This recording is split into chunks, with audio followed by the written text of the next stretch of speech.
Greetings folks, patch 1.23 and the new free anniversary DLC are out. Don't forget to claim them. Let's quickly go through the changelog. Beside bug fixes, there are some changes for Sanguine Sting, the bleed bow from Act 1. The health cost has been increased, but now it should scale better in endgame. We also got some improvements for challenge mode as well, and you can now buy some fish in the village in Act 1 to finish your fishing achievement. I did so without realizing and somehow got it. Not that I cared about fishing that much, but you can get a more powerful fishing rod from talking to this guy when you have the achievement completed. Can you beat the entire game with this fishing rod using the peasant Vrat gloves? Most likely you can. Big news! It finally happened. Our boy is here. Sir Lancelot in all his summonable glory. So finally we can have a knight of the round summoned after you finish Act 1. We have 5 in total. If we get another one, we have a full stack. His base health is lower than the other knights because it's an early summon, but based on a brief test, it's still good. To get Lancelot, you need to finish Act 1 and go to the crypt.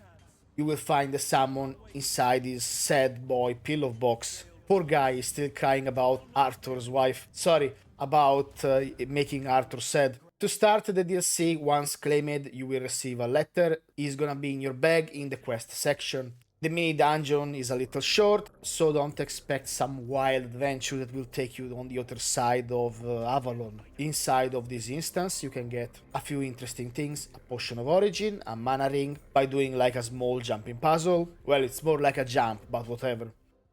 There are 2 new leveling sets. One can be bought in Act 1 from the hunter outside the keep. This is one of the most interesting item sets because it adds more options for archers during leveling, in addition of course to the corpse binder and the various pieces you can gather. This set, mostly like the new bow, relies on dodges. What is interesting here is the chest. It's gonna be status effect, which is pretty huge because we don't have a lot of build up items. In case you don't know, status effect damage cannot be increased by spell power, physical damage, or ranged really. We can only play really around with making the application faster. The pants, which I dubbed the shotgun pants, will add further arrow spread, limited in damage. Unfortunately, however, if you use the Trailshot or the Lionheart chest, which adds extra arrows, those do not proc the pants, so you cannot shoot 30 arrows in one go, sorry. The second armor set comes from Maggot and it's caster based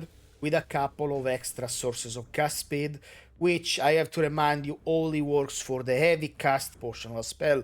For example, with Merlin Thorn, you can charge it much faster to maximum amount of projectiles. Overall, this is another leveling set to use for certain builds, but caster already have a lot of options. Spellslinger, Old Druidic, Waning Moon, Battle Mage, Hornet Warden are all available before you even finish Act 2. The remaining 3 new sets come from the mini bosses in the new instance. All the chests are built around eating different type of food. Based on early testing, they don't look that interesting to me for a temporary buff, and that to me sounds annoying, but to each their own. If you want to make a chef setup, you go for it. I will not make a chef build because it's only like one item that works with food. There is nothing else you can do here.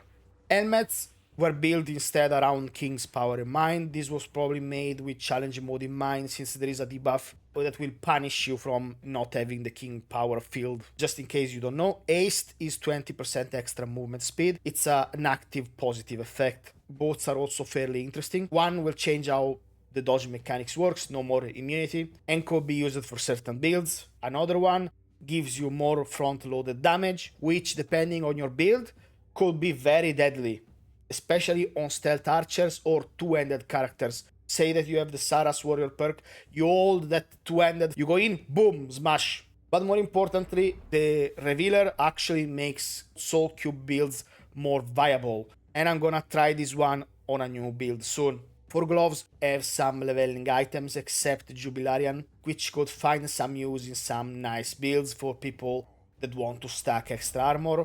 For pants, we do have some interesting stuff as well that can hold up. Mainly Reveler for pure summoner and status effect build, because 25 build up is really a lot. Celebrant is an alternative option for people that do not or cannot use Crystal Walker pants, or Lancelot, Jubilar is there mainly for blocking builds because those are the guys that take a lot of damage. There are no back items for all these 3 new sets. Okay, let's talk weapon. First one is gonna be the wand that you get at the end of the instance. It's Spellflow wand.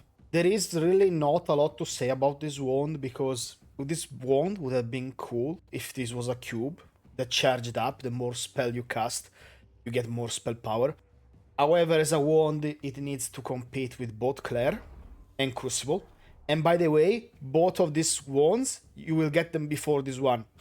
So it's really not that good in my opinion. It's a shame. Then we have our Trailshot, which is in a chest in the down area. It's really not that big the instance you will find it. It's an interesting choice because this one, it combines with the idea you have a lot of dashes, you exhaust your dashes and then you buff your damage. The main problem are two. One, this is an heavy bow, so the draw speed is gonna suck. Second of all, for an heavy bow, the flat base damage is low. So this one is a leveling bow. It will not compete that well with a lot of bows because this game has already so many amazing bows. And that's it for the video. Thank you for watching. If you enjoyed this content, please consider leaving a like and subscribing for more gaming stuff. Have fun playing Fall of Avalon, and I will see you in the next video.